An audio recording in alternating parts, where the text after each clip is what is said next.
Dios bendiga su palabra. Aquí vemos un diálogo entre el rey o entre el esposo, Salomón, príncipe de paz, y la esposa, la Sulamita, ¿sí? Y bueno, recordando un poquito lo que hemos estado viendo, ahí en el versículo 6, 7, 8, vemos ahí algunas situaciones muy interesantes, ¿sí? Ahí en el versículo 6 vemos la confesión de la debilidad de la Sulamita, ¿sí? Dice ahí, no reparéis en que soy morena, porque el sol me miró, los hijos de mi madre se iraron contra mí, ¿sí? Me pusieron a guardar las viñas, y mi viña, que era mía, no guardé. Entonces vemos aquí a esta mujer, no está hablando de su color de piel, no está hablando de que es morena, bueno, no está hablando de su color de piel, ¿sí? Sino que está hablando de las situaciones por las que está pasando, ¿sí? El sol me miró, ¿sí? Eso quiere decir que estaba pasando por ciertas situaciones, ¿sí? Ha estado pasando por cosas difíciles, pero vemos a esta mujer confesando a su amado, ¿sí? Diciéndole, ¿sabes qué? El sol me miró, soy débil, ¿sí? Mírame, estoy débil, ¿sí? Tengo esta debilidad, ¿sí? Y bueno, después vemos ahí en el versículo 7, otra de las cosas que vemos ahí es, hazme saber, oh tú, a quién ama mi alma, ¿sí? Buscando al amado. Dice, pues ¿por qué había de estar yo como errante junto a los rebaños de tus compañeros? Dice, hazme saber, oh tú, a quién ama mi alma, dónde apacientas, dónde cesteas al mediodía. Pues, ¿por qué había de estar yo como errante junto a los rebaños de tus compañeros? Y buscando al amado, ¿dónde puede encontrarlo? Y bueno, vemos aquí dos características de la iglesia verdadera, del creyente verdadero. Primeramente, es que reconoces tu debilidad, ¿sí? Que tú dices, te he fallado, ¿sí? El sol me miró, porque el sol me miró, ¿sí? La debilidad, tú estás reconociendo ante el amado, ante el príncipe de paz, que eres débil. Una característica de la iglesia verdadera, de los verdaderos creyentes, que se reconoce su situación ante Dios. Otra de las cosas que vemos aquí es que a pesar de su debilidad, busca a Dios, busca entablar esa comunión con Él. Si dice ahí en el versículo 7, hazme saber, oh tú a quien ama mi alma, ¿dónde apacientas? ¿Sí? Recordemos que también Jesús nos dice, yo soy el buen pastor. ¿Sí? El pastor verdadero es aquel pastor que da su vida por las ovejas. Aquí vemos a esta mujer, a la Sulamita, diciéndole, dime, ¿en dónde estás? ¿Dónde puedo encontrarte? ¿Dónde puedo tener esa comunión contigo? ¿Sí? ¿Por qué habría yo de estar errante junto a los rebaños de tus compañeros? Recordemos que también la palabra de Dios nos menciona que hay pastores, pero que son nada más asalariados, que dice que si llega los lobos o los animales a cazar a las ovejas, huyen despavoridos, ¿sí? Dejan al rebaño.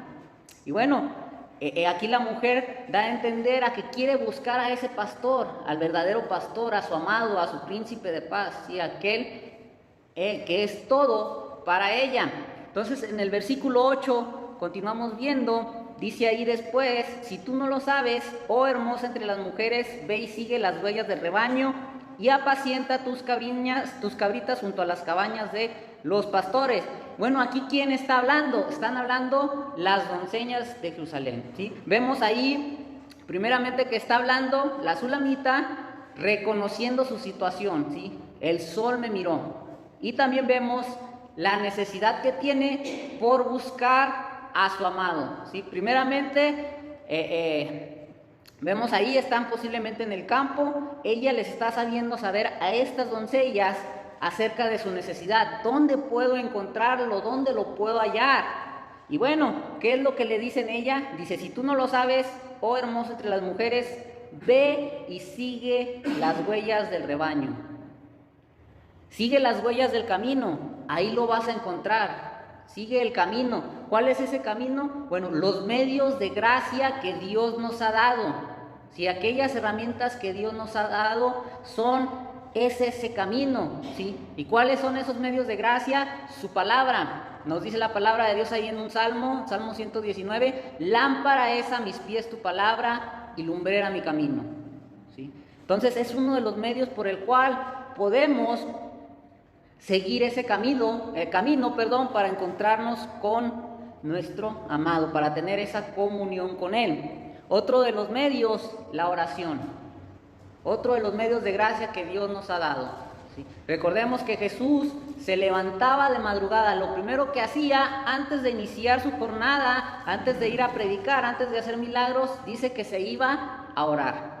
Otro de los medios de gracia que Dios nos ha dado. La lectura de su palabra y la meditación en ella, ¿sí? Y la comunión con otros creyentes. Entonces, en estos pasajes vemos ahí cómo esta mujer se siente o se confiesa que es débil, ¿sí? Y es una de las características de la verdadera iglesia, ¿sí? Aquella iglesia que no se siente autosuficiente, sino que depende de su Salvador, de su amado, de su príncipe de paz. Y otra de las características que mencioné ahorita que vimos fue que busca tener esa comunión con Él, ¿sí? Ahí en el 7, donde Él dice, dime dónde apacientas, dónde cesteas, ¿sí? La necesidad de buscarlo, de tener comunión con Él. Y bueno, ahora sí vamos a entrar un poquito ya a lo que viene siendo lo que nos toca el día de hoy, ahí de los versículos del 9 al 17, ya le dimos lectura. Y aquí lo que vemos en estos versículos es un intercambio de aprecio. Un intercambio de aprecio ¿entre quién? Entre el rey Salomón, el príncipe de paz, y la sulamita. Espiritualmente hablando, un intercambio de palabras entre Cristo y la iglesia, ¿sí? Entre el príncipe de paz y su amada iglesia. Y bueno, ¿qué es lo que vemos aquí o qué es lo que trata aquí? Aquí vemos palabras de aprecio y vemos que la amada, la mujer, la sulamita, recibe la confirmación de amor del príncipe de paz, ¿sí? Y bueno, esto es bueno como en el matrimonio manifestar el aprecio del uno por el otro, ¿sí? Es bueno entre parejas el manifestarse, el tú eres mi complemento, sin ti no soy nada, ¿sí? Es bueno esas palabras de confirmación de amor entre los matrimonios, ¿sí? Y exactamente aquí Cristo está haciendo lo mismo, confirmando su amor por la iglesia, ¿sí? Y bueno, a través de este pasaje vamos a responder dos preguntas, o vamos a responder las siguientes preguntas. La primera es, ¿qué es la iglesia para Cristo? ¿Qué representa la iglesia para Cristo? La siguiente pregunta es, ¿qué es Cristo para la iglesia? ¿O qué es lo que debe de ser Cristo para la iglesia? ¿Sí? Y bueno, a través de este pasaje nos damos cuenta que este pasaje, recordemos que es un poema, recordemos que es una ilustración. Nos damos cuenta a través de este pasaje, de los versículos, nos vamos dando cuenta que hay un diálogo, ¿sí? Un diálogo entre el esposo, entre el príncipe de paz y la mujer, ¿sí? La sulamita. Y bueno, ahí vemos que Salomón expresa algo hacia la sulamita contesta, ¿sí? Por ejemplo, vamos a ver ahí, en este pasaje o en estos pasajes, vemos ahí, por ejemplo, ahí de los versículos del 9 al 11, vemos que quien habla es el esposo, es el príncipe de paz, es Salomón. En este caso, espiritualmente hablando, sería Cristo hablando, ¿sí? Después ahí en el versículo del 12 al 14, la iglesia es quien habla, ¿sí? La esposa, la sulamita, ¿sí? Y después, en el versículo 15, vemos que nuevamente, ¿quién es el que participa o el que habla? El príncipe de paz, Cristo, ¿sí? Nuevamente Él toma la palabra. Y bueno, nuevamente en el 16 y 17, la iglesia, la sulamita, la mujer, da su respuesta. Entonces, a través de este diálogo nos vamos a dar cuenta qué es la iglesia para Cristo y qué es Cristo para la iglesia. Y bueno, en este texto vemos claramente cómo Cristo está hablando al corazón de la iglesia. Cristo está expresando cómo ve a esta amada, cómo ve a esta mujer, ¿sí? Cómo la considera, ¿sí? Pasajes anteriores vimos que la mujer estaba confesando su debilidad, ¿sí? El sol me miró, ¿sí? Pero lo importante, lo interesante aquí, que las palabras que recibe la mujer sulamita de parte de Salomón no son de desprecio, no son de burla, no son de rechazo, sino que son palabras tiernas, ¿sí? Y bueno, a través de la confesión de la sulamita, de decir el sol me quemó, la iglesia también confiesa, es una confesión de la iglesia, confesando sus fallas y sus debilidades. Y personalmente cada uno como parte de la misma. No solamente como cuerpo total, sino también de manera individual, ¿sí? Mira, ¿cuántas de nuestras oraciones no consisten en perdón, Señor? La mayoría de nuestras oraciones siempre incluyen estas palabras: perdón, Señor, te fallé, la regué, el sol me miró, soy débil, ¿sí? O agreguemos también esta otra, o agreguemos estas palabritas: perdón, Señor, otra vez te fallé, nuevamente el sol me miró, ¿sí? Y bueno, ¿cuántas de las veces hemos caído en esto? ¿Sí? ¿Cuántas de las veces hemos dicho: Señor, había prometido participar más en la iglesia, pero te fallé, el sol me miró, ¿sí? Confesando nuestra debilidad, confesando que somos débiles, ¿sí? O cuántas de las veces: Señor, te había prometido no caer en tal pecado, pero caí, el sol me miró, ¿sí? Te fallé, soy débil. Ahora, ¿qué es lo que vemos aquí? Como lo mencioné, las palabras que la sulamita recibe de parte de su amado, del príncipe de paz, lo primero que vemos aquí es que el príncipe de paz, que Salomón, que Cristo le confirma a la iglesia su amor, ¿sí? Cuando ella, en el versículo 6, confesó sus faltas,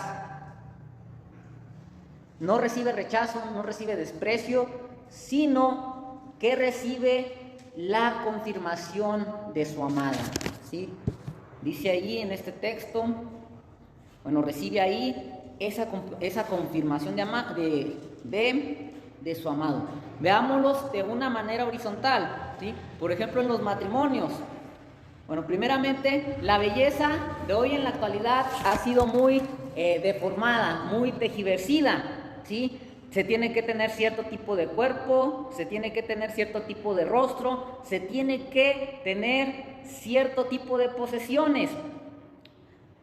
Y bueno, ¿qué es lo que ocasiona esto? Causa un sentido de inferioridad, ¿sí? Hace que la persona se desprecie o se valore menos de lo que es su valor real, ¿sí? Vemos aquí a la sulamita menospreciándose, ¿sí? El sol me miró, ¿sí? Tenía un sentido de inferioridad: soy débil, he caído, he fallado, ¿sí? Y bueno, ¿qué es lo que hace el príncipe de paz? ¿Qué es lo que hace Salomón? Confirma su amor por ella, ¿sí? Confirma, cuando esta sulamita se siente inferior, bueno, es labor del esposo confirmar a su amada en su amor y en su aprecio, y hacerla ver que la razón por la que está con ella es por su belleza interior, ¿sí? Y bueno, eso pasa en los matrimonios también, ¿sí? De acuerdo a los estándares de belleza de hoy en día, hace que las personas se sientan que tengan menos valor, que se sienten inseguras. Entonces es labor de la pareja confirmarla, es labor de la persona decirle: ¿sabes qué? Yo estoy contigo por tu forma de ser, no por tu exterior. Y es lo que está haciendo Salomón en estos momentos, confirmando el amor que siente por la sulamita. Y también podemos ver aquí que Cristo confirma su amor por nosotros. ¿Sí? ¿Qué valor tiene el ser humano? ¿Cuánto puede valer el ser humano? Mas sin embargo, Cristo, por su gran amor, confirma ese amor hacia nosotros, ¿sí? Y nos hace ver que nos ama por nuestra belleza interior. ¿Sí? Y bueno, tenemos aquí en este pasaje una imagen de cómo Cristo se complace confirmando a su iglesia de su amor a pesar de las fallas y los pecados y las luchas en que fallamos. Cristo se complace en confirmar que Él realmente nos ama, ¿sí? A pesar de nuestras virtudes, de nuestros defectos, de que luchamos con pecados, que no somos la iglesia que debe de ser, que fallamos de muchas formas. Él se complace en confirmar su amor por nosotros. Y en este pasaje, el rey está confirmando el amor a su amada, ¿sí? A pesar de que ella había confesado ser débil. Y Cristo exactamente, a pesar de nuestra debilidad, Él nos ama. Y bueno, también recordemos que Cristo también se complace cuando su iglesia y cuando el cristiano confiesa su debilidad. Y en estos momentos vemos a esta mujer, o vimos que pasajes atrás confesaba su debilidad. Y bueno, vemos a Salomón, al príncipe de Paz, confirmando el amor que siente por ella, a pesar de esa debilidad que tiene. ¿Sí? Y bueno, la iglesia para Cristo es su amada. ¿Sí? Recordemos que Él bajó del cielo para buscarla y rescatarla. Tanto es el amor que tiene por su iglesia, tanto es el amor que tiene por los creyentes, que desde su trono de gloria Él decidió bajarse, buscarla y rescatarla. ¿Sí? Y bueno, son palabras de Cristo para la iglesia, para ti y para mí como creyentes individuales, ¿sí? Y no solamente va más allá de confirmar el amor por la sulamita o por la iglesia, en este caso Cristo y la iglesia, sino además de confirmarle su amor, ¿qué más hace? Bueno, describe la hermosura de ella, ¿sí? Ahí en el versículo 9 vemos ahí: a yegua de los carros de Faraón te he comparado, amiga mía. Él la está comparando. Bueno, hoy en la actualidad a lo mejor, o a las mujeres tal vez no les agradaría esta forma de comparación, ¿sí? Pero ahorita un poquito más adelante vamos a entender por qué Salomón compara a su amada con una yegua, ¿sí? Pero vemos aquí a Salomón hablando de la hermosura de su esposa por medio de estas imágenes. Y recordemos que es poesía, ¿sí? Primeramente vemos que la compara a una yegua, ¿sí? Y bueno, una yegua, recordemos que es un animal fuerte, un caballo, una yegua, es poderoso y además son bonitos, ¿sí? Tienen cierta estética y son llamativos, que te hacen verlo, que son bonitos y te llaman la atención, ¿sí? Y bueno, no solamente la compara con una yegua, sino que la compara con una yegua de los carros de Faraón, ¿sí? Y bueno, ¿por qué hace esta comparación Salomón? Salomón ya tenía experiencia con los caballos de Egipto, ¿sí? Y bueno, en aquel tiempo, recordemos que a través de sus posesiones, los reyes daban una muestra de las riquezas, de las cosas que tenían. Y en este caso, bueno, Salomón ya había tenido tratos con los egipcios, ya les había comprado los caballos o las yeguas, ¿sí? Ahí busquemos en Segunda de Crónicas, capítulo 1, versículo 16. Ahí en la parte... Bueno, dice ahí, y los mercaderes del rey compraban por contratos caballos y lienzos finos de Egipto para Salomón. Entonces, Egipto en aquel tiempo tenía los caballos más bonitos, los más bonitos, más finos.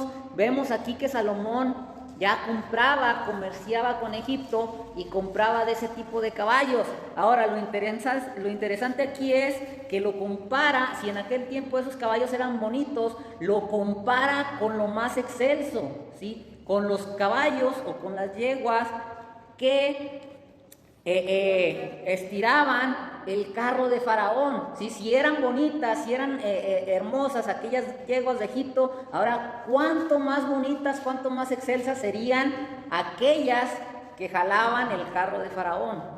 Por eso Salomón aquí compara a su amada, a su esposa, con la más excelsa, ¿sí? Con el caballo más excelso, que es aquellos que jalaban el carruaje de Faraón. Y bueno, lo comparaba por su belleza, por su estética, por su fuerza y por su poder. Por eso Salomón comparaba a su amada con una yegua, ¿sí? Y bueno, también vemos aquí que la alaba por su belleza, ¿sí? Cristo dice estas palabras para su amada reconociendo su hermosura. Pero ¿por qué, a pesar de haber confesado sus debilidades, recibe estas palabras? Bueno, quiero que me acompañen. Vayamos ahí al libro de Ezequiel, capítulo 16, versículo 14. ¿Y esto por qué? Bueno, porque ahí, después de compararla con Ezequiel, capítulo 16, versículo 14, continuamos leyendo. Primeramente la comparó con la yegua, pero después empieza a decirle: hermosas son tus mejillas entre los pendientes, tu cuello entre los collares, en el versículo 10. ¿De qué está hablando Salomón? De joyas, de cosas preciosas, ¿sí? La está comparando aquí Salomón, el príncipe de paz, la está comparando con la belleza de esas joyas. Y bueno, ¿qué es lo que dice ahí el libro de Ezequiel? Capítulo 16,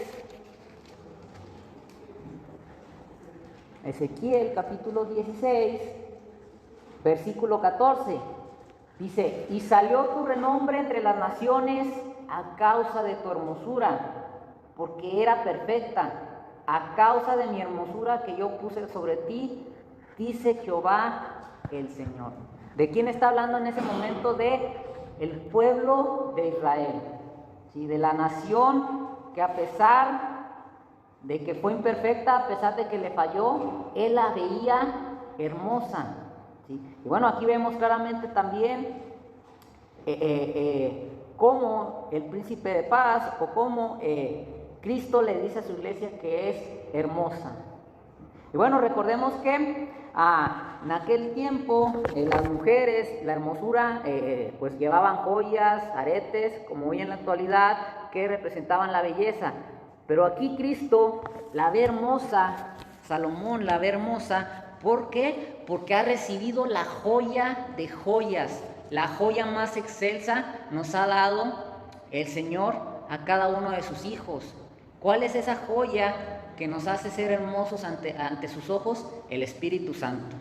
Y el Espíritu Santo es la joya de las joyas, es la joya más excelsa y es la que se le ha dado a la esposa, a la iglesia, a todas aquellas personas que han decidido tener ese encuentro personal con Cristo, ¿sí? Entonces, hemos recibido la joya de las joyas, y la joya más excelsa, la joya más preciosa, la joya que tiene más valor sobre todas las joyas, el Espíritu Santo, ¿sí? Y bueno, si vemos que en aquel tiempo, si nos damos cuenta, volviendo con la comparación de lo que son las yeguas eran costosas, ¿sí? Salomón compró su yegua con dinero, ¿sí? Y Cristo compró a la iglesia, a la novia, ¿con qué? Con su sangre, ¿sí? Salomón, para comprar esas yeguas, usó mensajeros, ¿sí? Leímos ahí en Crónicas que eran mensajeros los que iban y hacían el trato para traer los caballos o las yeguas a Salomón. Pero ¿quién fue El que compró a la iglesia, bueno, Cristo no usó mensajeros. Cristo vino personalmente a comprarla. ¿Sí? Cristo no usó, como Salomón en aquel tiempo, mensajeros, sino que Él mismo vino a comprarla, vino a rescatarla. Y bueno, después vemos ahí en el versículo 11, dice ahí, zarcillos de oro te haremos, tachonados de plata. Y bueno, aquí es interesante ver quién es el que habla, ¿sí? Posiblemente, bueno, ha habido ciertas interpretaciones, algunos comentaristas mencionan que posiblemente sea el esposo, mencionando a las tres personas, al Padre, al Hijo y al Espíritu Santo. Otros, bueno, mencionan que son las doncellas las que intervienen en ese momento, ¿sí? Vamos a darles nuevamente lectura ahí. Dice, zarcillos de oro te haremos, tachonados de plata. Y bueno, ¿por qué mencionan o por qué se mencionan que o se cree que son las doncellas? Porque están hablando en plural, ¿sí? Si vemos ahí en los pasajes cuando interviene el príncipe de paz o cuando habla él, nos habla de un singular, ¿sí? Pero aquí en este pasaje dice te haremos, ¿sí? Menciona un plural, por eso se cree que son las doncellas. Y bueno, recordemos que en la antigüedad, antes de que a la mujer o la que fuera a tener un encuentro con el rey, era preparada, ¿sí? Era preparada por los eunucos y por doncellas, tenían que prepararla. Dice que se la llevaban, la entrenaban en modales, la bañaban en perfumes, la preparaban para el encuentro con su amado, ¿no? Recordemos el caso de Esther, ¿sí? Cuando fue elegida para tener un encuentro con el rey Asuero, se la llevaron y la tuvieron que preparar, ¿sí? Hubo un tiempo en el cual ella estaba siendo preparada, ¿sí? Le daban baños, la educaban para prepararla para que ella pudiera comunicarse, para que ella pudiera tratar correctamente con el rey Asuero, ¿sí? Y bueno, aquí en este caso es lo que podemos ver en este versículo 11, ¿sí? Las doncellas diciéndole a la esposa, a la iglesia, tu amado te quiere, tu amado te ama, ¿sí? Él está esperando por ti, pero vente, vamos a prepararte para tu encuentro con tu amado, ¿sí? Y bueno, recordemos que la iglesia se está preparando para su encuentro con Él. Si hoy en la actualidad la iglesia la meta de la iglesia es cada día ser más como Cristo, ¿sí? Es una preparación que estamos teniendo, ¿sí? Como decía o como dijo Juan el Bautista, que yo mengüe para que Él vaya creciendo, ¿sí? Entonces, aquí vemos que las doncellas están preparando a la amada para ver a su amado. Recordemos que a los ojos de Cristo Él ya nos ve perfectos, ¿sí? Pero la iglesia, como quiera, necesita prepararse para su encuentro con Él. Si recordemos que día tras día nuestra meta es ser semejante a Él, ¿sí? Entonces vemos aquí, a través de este pasaje, las doncellas preparan a la amada para su encuentro con el amado, con el príncipe de paz. Y bueno, vemos aquí a la novia, a la sulamita siendo preparada. Y bueno, en el ámbito espiritual, a la iglesia o de una manera individual, cada uno de nosotros siendo preparados para nuestro encuentro con Él, para que seamos cada día semejantes a Él, ¿sí? Y bueno, después, ¿qué es lo que vemos ahí en el versículo 12? Dice ahí el versículo 12, mientras el rey estaba en su reclinatorio, mi nardo dio su olor. Y bueno, vemos aquí un cambio de lugar, ¿sí? Un cambio de lugar donde se desarrolla la acción, ¿sí? Primeramente vimos ahí en los primeros versículos, vemos que estaban cerca del palacio, ¿sí? Ahí en los anteriores versículos, del 5 en adelante, la situación se desarrolla posiblemente al aire libre, ¿sí? Vemos ahí a la sulamita diciendo con las doncellas, con las hijas de Jerusalén, posiblemente estén en los campos, estén en un lugar a campo abierto. Aquí el lugar ha cambiado, ¿sí?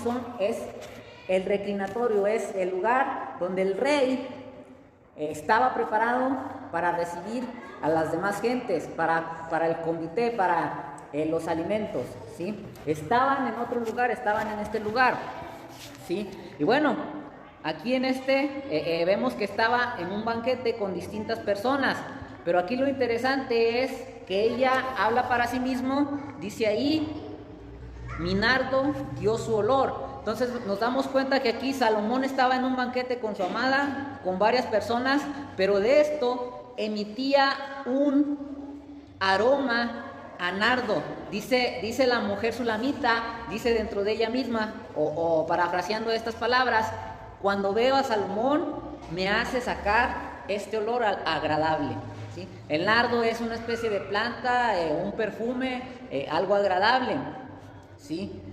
Y bueno, ¿qué es lo que podemos aprender aquí? ¿O qué es lo que podemos mencionar acerca de la iglesia? Estas palabras de la iglesia quiere decir que da un buen fruto cuando se contempla correctamente la hermosura de Cristo, ¿sí?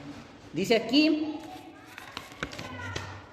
mi nardo dio su olor. ¿Qué es lo que estaba haciendo la mujer en ese momento? Estaba viendo a su amado, lo estaba contemplando, ¿sí?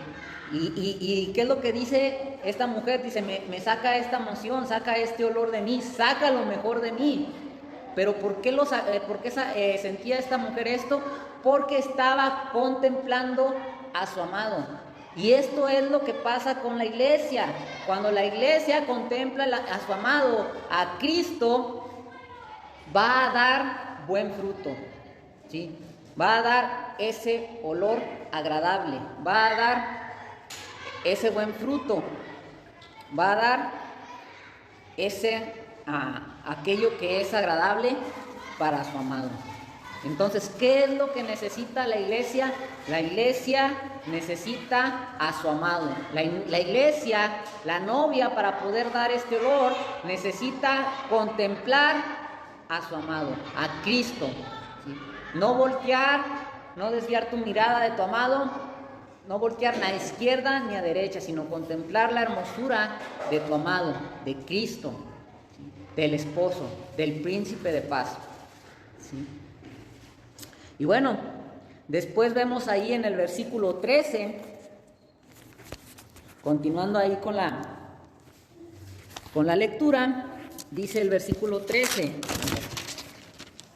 mi amado es para mí un manojito de mirra que reposa entre mis pechos.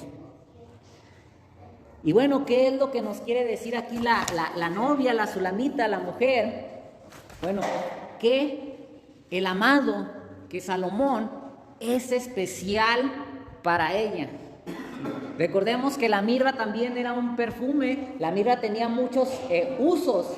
Por ejemplo, recordemos cuando los magos se presentan ante Cristo, cuando nace Cristo en el pesebre, ¿qué es lo que le regaló uno de ellos? Mirra, ¿sí?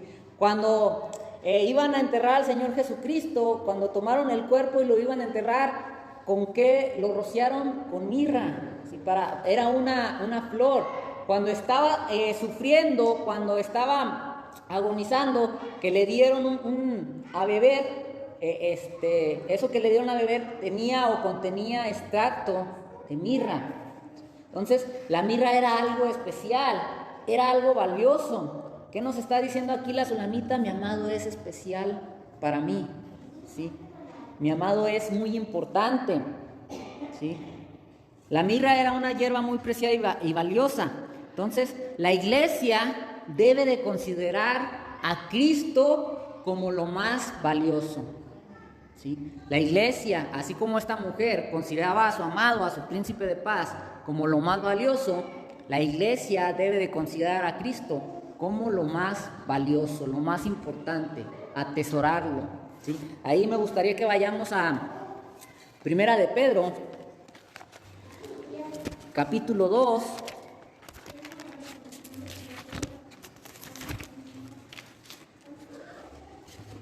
Ahí en el versículo 7. Y miren lo que nos dice el apóstol Pedro, qué maravilla, ¿no? Para vosotros, pues, los que creéis, Él es precioso. Pero para los que no creen, la piedra que los edificadores desecharon ha venido a ser la cabeza del ángulo. Lo más precioso, lo más valioso, lo más importante, ¿sí? Y bueno, continúa diciendo ahí, un manojito de mirra que reposa entre mis pechos. Aquí se refiere a ¿qué? Al corazón, ¿sí? El corazón, el centro, que Él sea lo más valioso de mi corazón, ¿sí? Que sea lo más importante, ¿sí? Ahora que estuvimos estudiando ahí en cómo cambia la gente, vimos ahí que Cristo quiere ser el centro de tu corazón. Aquí nuevamente la sulamita, la iglesia, está diciendo, tú eres lo más valioso para mí, tú eres lo que está en el centro de mi corazón. Eso es lo que la iglesia debe de decirle a su amado, a Cristo, contemplar la hermosura de Cristo. Igual cada uno de nosotros de manera individual, ¿sí? Verlo como lo más valioso, lo más importante, ¿sí? Como lo mencioné, la mirra en aquel tiempo era algo muy valioso, era caro, era importante. Así debe de ser Cristo para su iglesia, para la sulamita, ¿sí? Espiritualmente hablando. ¿Sí? Y bueno, mantén a Cristo cerca de tu corazón, guarda la mirra en tu pecho, ¿sí? Cristo como mirra es el único que puede sanar, es el único que puede darte ese olor agradable, que des tu fruto, ¿sí? Es el único que puede sanar esas enfermedades espirituales, es el único que nos puede rescatar, ¿sí? Entonces por eso Cristo debe de ser o es lo más valioso para cada uno de nosotros, ¿sí? Como la sulamita está expresando en este caso para su amado, ¿sí? Que era lo más valioso para él. Y bueno, después continuando ahí, en versículo 14, dice ahí, racimo de flores de aleña en las viñas de En-Gadi es para mi amado. Pareciera aquí que continuara tratando lo mismo, ¿sí? Pareciera que siguiera, hiciera un comparativo más acerca del amor que tiene la iglesia por Cristo, ¿sí? O la sulamita por su príncipe amado, por Salomón, por el príncipe de paz, ¿sí? Pero dentro de la cultura o de la poesía hebrea, cuando se quiere resaltar algo en particular, se le agrega algo, ¿sí? Entonces aquí en este caso, vemos aquí que la mujer, la iglesia, la sulamita, añade ahí las viñas de En-Gadi. Y bueno, ¿qué era En-Gadi? En-Gadi es un oasis en el desierto de Judea, que está cerca del Mar Muerto, y en este lugar emana suficiente agua de manantial a 180 metros arriba de las rocas. Y esta abundancia, o en tal abundancia, sirve para regar viñedos, ¿sí? Y bueno, viñedos que están ubicados ahí. Y es un símbolo de vida en un entorno de muerte, ¿sí? Y bueno, si ponemos atención o si recordamos, cuando David huía de Saúl, se ocultó en este lugar también, ¿sí? En En-Gadi, ¿sí? Y bueno, ¿qué es lo que representa este lugar? ¿O qué es lo que nos quiere decir la sulamita para su amado? Mi amado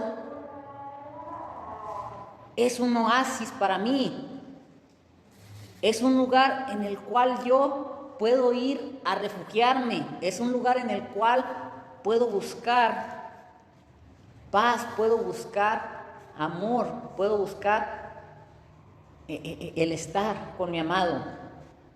Entonces vemos aquí que la sulamita le está diciendo a Salomón que para ella él era un oasis, ¿sí? Era un símbolo de vida en un lugar de muerte, era un lugar en el cual ella podía refugiarse, ¿sí? Era un lugar en el cual ella podía estar en paz. Era que él era para ella alguien que le hacía brotar lo mejor de ella, ¿sí? Para su amado. Entonces vemos aquí que la iglesia y el cristiano debe de buscar un refugio en Cristo. ¿Sí? Como dice esta sulamita o la iglesia, Cristo es nuestro oasis, Cristo es nuestro refugio, Cristo es nuestra ayuda, nuestro socorro. Es aquel lugar en donde podemos tener vida aunque estemos rodeados de muerte. ¿Sí? Es un lugar que aunque nos esté rodeando la muerte, en Cristo hay vida. Es mi lugar, es mi oasis, ¿sí? Es mi lugar de refugio, es donde yo puedo tener vida y vida en abundancia, ¿sí? Entonces vemos aquí, bueno, cómo la sulamita enfatiza este lugar. Vimos que primeramente lo compara con mirra, dando a entender, tú eres muy valioso para mí. Pero además en el versículo 14 le dice, eres valioso para mí, pero eres mi refugio, eres mi oasis, eres el lugar en el que yo puedo estar con vida, puedo estar en paz, puedo estar feliz, ¿sí? Y bueno, después, en los últimos versículos 15, 16 y 17, vemos otra serie de diálogos nuevamente entre Salomón y la sulamita, ¿no? Salomón nuevamente le dice, he aquí tú eres hermosa, amiga mía. Dice, he aquí eres bella, tus ojos son como palomas, ¿sí? Resaltando la belleza de esta mujer, a pesar de que no era perfecta, a pesar de que había confesado que era débil, el sol me miró, ¿sí? A pesar de que la mujer le había dicho, te he fallado, él la miraba hermosa. Y nuevamente aquí él le recalca esa hermosura. Y bueno, después le contesta la sulamita, he aquí que tú eres hermoso, amado mío, y dulce. Nuestro lecho es de flores, las vigas de nuestra casa son de cedro y de ciprés los artesanados. ¿Qué es lo que vemos aquí? De manera recíproca, ella le regresa el amor que ha recibido de parte de Salomón, ¿sí? Y bueno, cuando contemplamos a Cristo, la magnificencia, su amor, vamos a nosotros ser capaces de responderle ese amor tan grande por nosotros con amor, ¿sí? Vamos a ser como esta mujer, ¿sí? Vamos a ser como esta mujer que contemplaba a su amado, ¿sí? A pesar de que era débil, a pesar de que había confesado recientemente que le había fallado, el sol me quemó. Pero al recibir esta confirmación, esta mujer también puede decirle que lo ama, ¿sí? Entonces, nos damos cuenta claramente aquí que Cristo nuevamente nos está confirmando a su amada, a la iglesia, ¿sí? He aquí tú eres hermosa. A pesar de que eres débil, a pesar de que has fallado, para mí, tú eres hermoso. ¿Y cuál es la respuesta de la iglesia? Tú eres hermoso, ¿sí? Tú eres hermoso. Entonces, bueno, así es en esta tarde, ya como damos por terminada los primeros pasajes, los primeros versículos de Cantar de los Cantares. Y bueno, llevó por título, no dije título en un principio, pero llevó por título este estudio, tú eres hermosa, tú eres hermoso. Así se llamó lo que estuvimos estudiando en esta tarde. Entonces, bueno, damos por terminado la meditación de esta tarde. Que el Señor les bendiga. Dejo el lugar a nuestro hermano Ismael para continuar con lo que sigue.